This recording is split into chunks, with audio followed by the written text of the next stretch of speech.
आज की कथा है सीता हरण, रामायण का वह मोड़ जहां से नियति की चाल ही बदल जाती है। एक स्वर्ण मृग, एक मोह, एक प्रेम में इच्छा और एक राक्षसी योजना। मारीच ने जब मृग का रूप लिया, वह केवल रूप नहीं था, वह एक दृष्टि भ्रम था। श्री राम चले उसके पीछे, लक्ष्मण जी को सौंपा माँ सीता की रक्षा का उत्तरदायित्व। और तभी आया वह क्षण जब रावण साधु बनकर छल की चादर ओढ़े आ पहुंचा। सीता माता ने जैसे ही लक्ष्मण रेखा पार की, मानो समय थम गया। रावण सीता का हरण कर ले गया, लेकिन धर्म भी चुप नहीं बैठा। जटायु ने आकाश में ललकारा, प्राण दे दिए पर अधर्म को चुनौती दी। इस प्रसंग में छिपी हैं कई गहरी सीखें। हर स्वर्ण मृग सुंदर हो जरूरी नहीं, हर मोह मोहक हो सही नहीं, और स्त्री वह कोई वस्तु नहीं, वह शक्ति है। सहन भी करती है और समय आने पर संहार भी। सबसे बड़ी बात, जब विवेक की रेखा मिटती है तब विनाश की कथा शुरू होती है।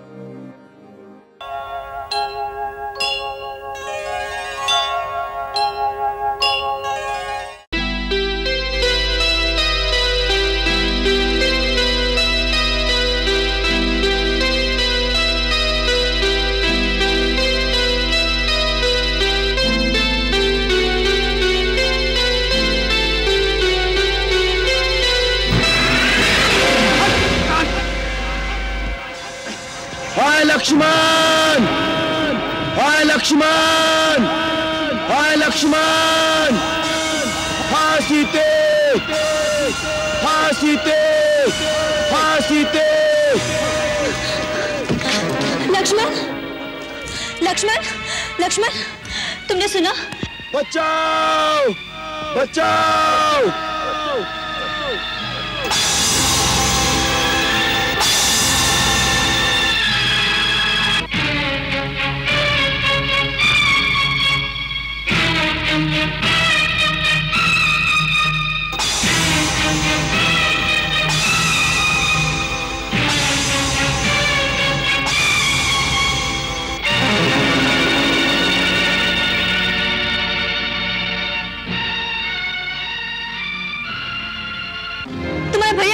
में से हमें बुला रहे हैं। वो अवश्य किसी संकट में फंस गए होंगे।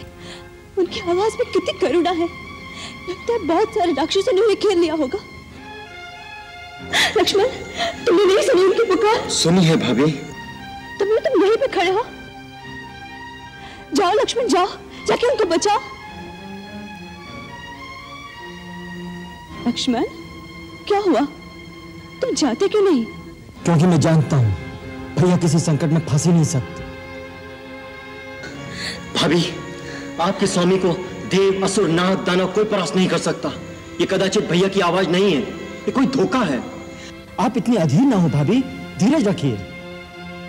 जिसका पति संकट में हो और सहायता के लिए पुकार रहा हो, उसको तुम धीरज रखने की बात सिखा रहे हो। लक्ष्मण, क्या तुम राक्षसों के डर के मारे अपने प्राण बचाने के लिए नहीं जा रहे?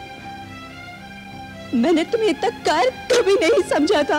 भाभी, अपने भाई के सामने धनुष उठाकर अपनी वीरता के डींगे मारते रहते हो, और आज तुम सचमुच वीरता दिखाने का अवसर आया। तुम डरे हुए चूहे की भांति अपने बिल से निकलना नहीं चाहते। भाभी, भाभी, आप ऐसी बातें न कहिए। आप नहीं जानती आप क्या कह रही हैं। मैं अच्छी तरह जानती हूँ तुम्हें। जिस भाई ने तुम्हें अपने पुत्र की भांति पाला है, आज जब उनके प्राण संकट में आ गए तो तुम डर के मारे अपनी भाभी के आंचल में आकर छुप गए। क्या इसी समय यही तुम्हारा कर्तव्य है? मेरा एक ही कर्तव्य है, अपने बड़े भाई श्री राम की आज्ञा का पालन करना। और वो मुझे कह गए कि मैं आपकी रक्षा के लिए यही रहूं, इसलिए मैं आपको किसी भी स्थिति में अकेला छोड़कर नहीं जा सकता।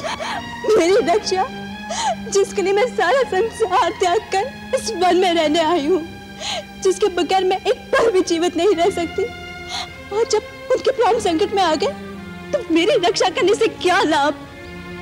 लक्ष्मण, अगर उनको कुछ हो गया तो मैं एक पल भी जीवित नहीं रह सकूंगी। फिर मेरे मृत शरीर की रक्षा करते रहना और पालते रहना भाई की आज्ञा। भाभी, आप समझती क्यों नहीं? भैया पर कोई आज आ ही नहीं सकती। तीनों लोगों में कोई ऐसा वीर नहीं जो उन्हें परास्त कर सके। ये किस दुर्भाग्य के कारण आपकी बुद्धि इतनी हीन हो गई है? जिसके पति के प्राण संकट में हो, उस नारी के लिए इससे बड़ा दुर्भाग्य और क्या हो सकता है? आज तुम हठधर्मी पर उतर आए हो।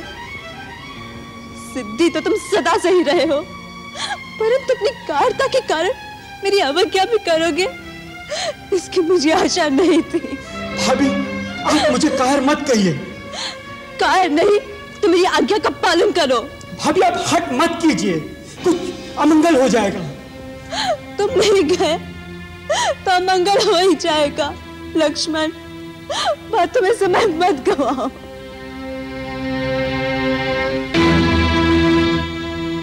ठीक है, तुम नहीं जा सकते तो ये धनुष बाण मुझे दे दो।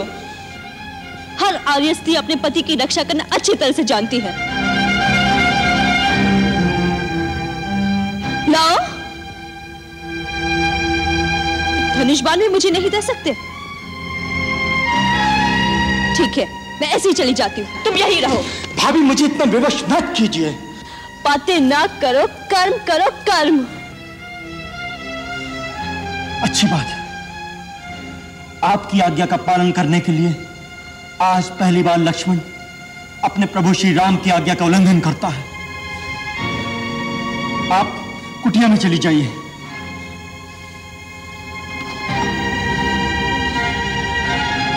माता, आप ऊपर चली जाइए।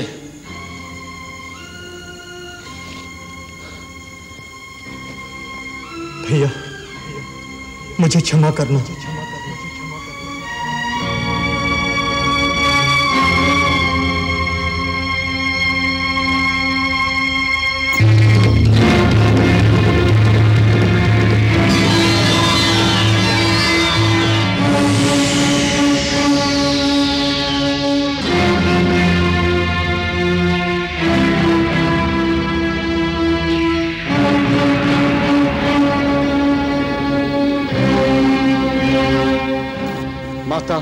गुरु की दी हुई मंत्र शक्ति से मैंने यहां एक अदृश्य दीवार बना दी है।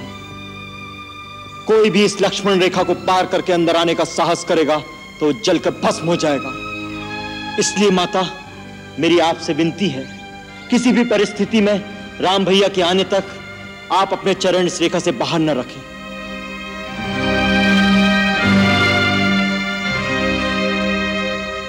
हे वन के देवताओं, समस्त प्राणियों, मैं माता सीता को आपकी सुरक्षा में छोड़े जा रहा हूं। इनकी रक्षा कर रहा हूं।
भिक्षां देहि।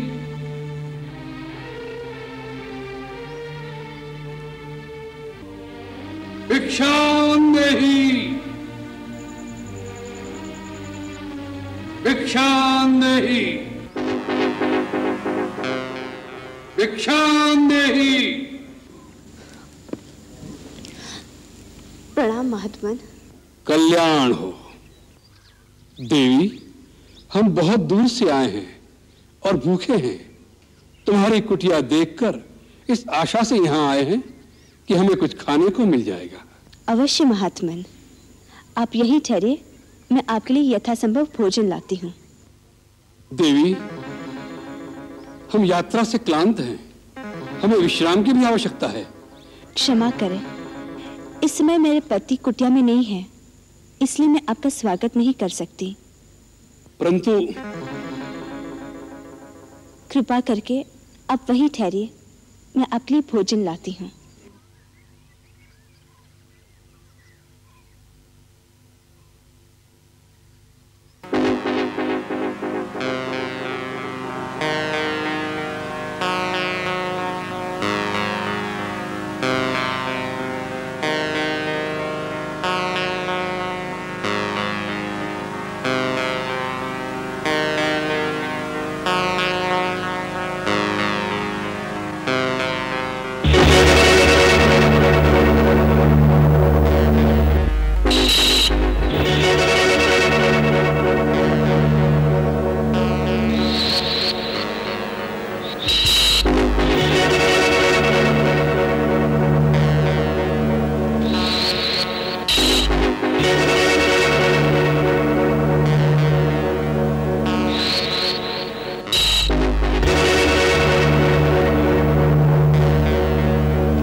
मेरी आपसे विनती है, किसी भी परिस्थिति में राम भैया के आने तक आप अपने चरण इस रेखा से बाहर न रखें। मुनिराज, मैं आपके लिए भोजन लाई हूँ, ये लीजिए।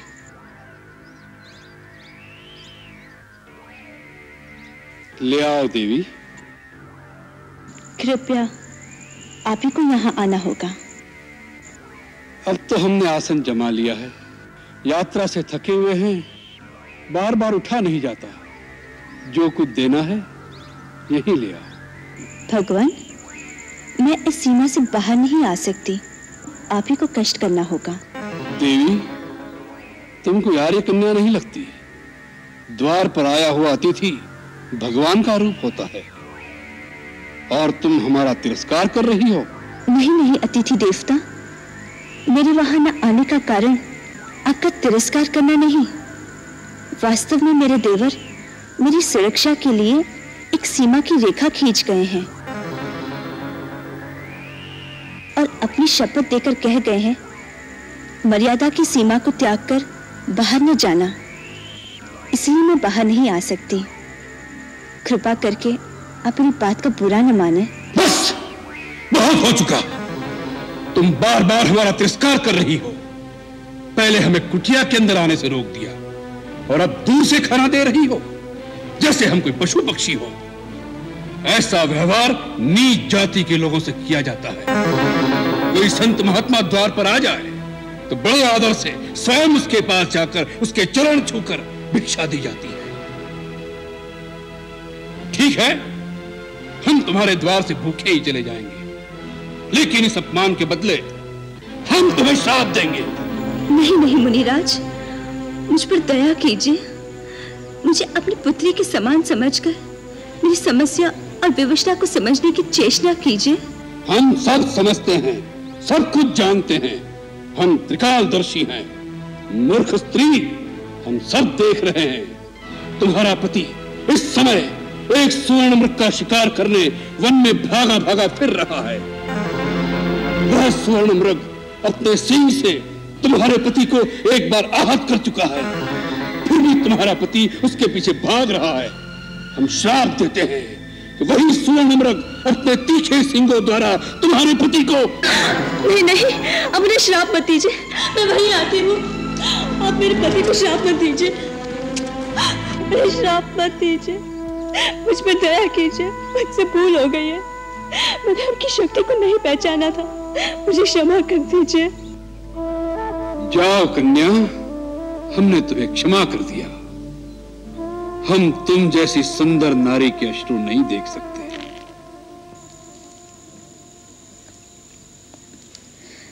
मैं मिथिला नरेश महाराज जनक की पुत्री हूँ। मिथिला की राजकुमारी, और इस अवस्था में ये कैसा दुर्दैव है। जिस कांचन काया को देख देवता भी लालायित हो जाएं, उसे तुम इस घास फूस की कुटिया में नष्ट कर रही हो। अरे ऐसे नारी रत्न को तो किसी त्रिलोकी के राजा की पत्नी होना चाहिए था। मेरे लिए तो मेरे पति ही त्रिलोकी के राजा है।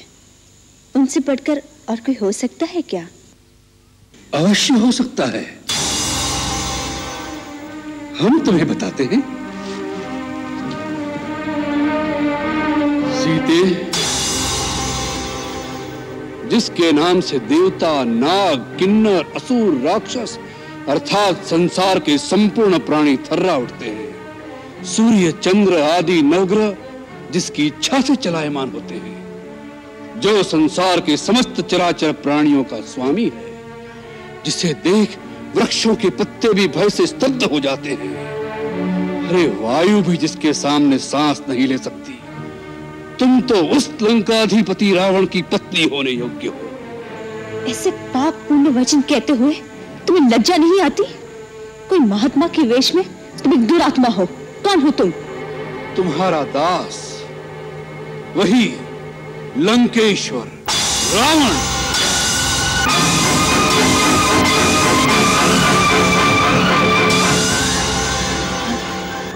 हाँ, रावण, जिसे तुम्हारी कामना ने इतना आतुर कर दिया है कि स्वयं तुम्हारे द्वार पर भिक्षा मांगने आया है। सीते, आज तुम्हारा भाग्य उदय हो गया। कल से हमारे राजमहल में 5000 स्त्रियां पटरानी की भांति तुम्हारी सेवा करेंगी। धूर्त, तुमने ये कैसे सोच लिया कि तुम अपने वैभव का बखान करोगे और सीता तुम्हारे साथ चल देगी? तुम इसी समय यहाँ से चले जाओ, नहीं तो मेरे पति एक ही बाण में तुम्हें तुम्हारी लंका सहित जला के भस्म कर देगी। तुम जिस पति का मान करती हो, वह तो धरती पर रेंगने वाला एक मानव मात्र है। हम जिन राक्षसों के राजा हैं, वह तो इन मानवों को फल मूल की भांति अपना आहार समझते हैं। तुम हम लोगों की शक्ति को नहीं जानती। जानती हूँ। खर और दूषण भी तुम्हारे ही भाई थे ना, जिन्हें रघुवर ने आन की आन में समाप्त कर दिया था। तुम्हारा ये साहस, एक गीदड़ होकर सिंघनी की कामना कर रहे हो। तुम्हारा अंत समय आ गया है। यदि प्राण प्यारे हो तो अभी समय है, चला जा यहाँ से। हमारा ऐसा अपमान करने का साहस आज तक किसी ने नहीं किया। इसका परिणाम जानती हो? और एक पतिव्रता सती की ओर ऐसी कुदृष्टि डालने की मूर्खता भी किसी ने नहीं की होगी। इसका परिणाम जानते हो? तेरा ही नहीं, तेरे सारे कुल का सर्वनाश हो जाएगा। मूर्ख, हट जा मेरे सामने से। फिर से उस रेखा के अंदर जाना चाहती है? स्त्री एक बार अपनी मर्यादा की रेखा से बाहर आ जाए, फिर उसका वापस जाना असंभव हो जाता है। सीते, अब तुम्हें रावण के हाथों कोई नहीं बचा सकता, इसलिए चुपचाप अपनी सम्मति से मेरे साथ चलो। लक्ष्मण! आर्या! कहाँ है भैया लक्ष्मण? पुकार ले और पुकार। लक्ष्मण! इस समय वो रण बहुत दूर हैं, तुम्हारी पुकार उन तक नहीं पहुंच सकती। सीते चलो मेरे साथ। सीते